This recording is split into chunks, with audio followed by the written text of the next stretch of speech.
Let's turn our attention to healthcare policy now. Delegates at the first World Health Organization Forum on Africa have highlighted partnerships as being vital to reinforcing healthcare governance on the continent. Now, ministers of health and finance from various African countries, as well as the United Nations and intergovernmental agencies, academics, civil society organizations, are all in Rwanda's capital, Kigali.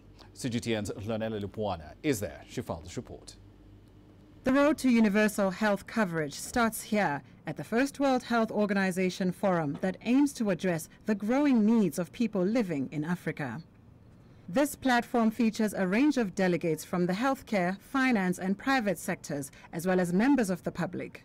Together, they hope to form partnerships to come up with ways to make the delivery of health services on the continent more effective. A constant worry for many health institutions in Africa is a lack of resources, training of healthcare workers, and insufficient funding to run hospitals in both urban and rural areas.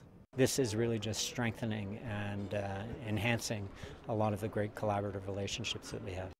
The thorny subject of eradicating HIV and AIDS is also high on the agenda at this forum.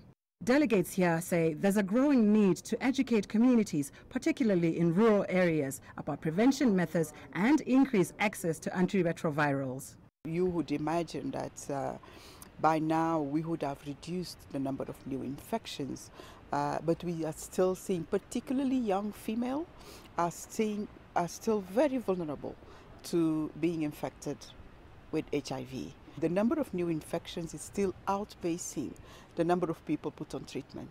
We still also have regions or sub-regions in the continent where the people living with HIV are not accessing treatment they need.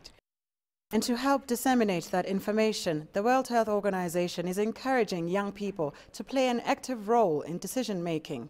Some students have been taking part in panel discussions and sharing innovative ideas to improve healthcare systems.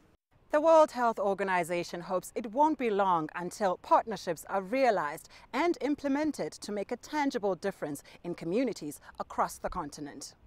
Hlonela Lupuwana, Kigali, Rwanda.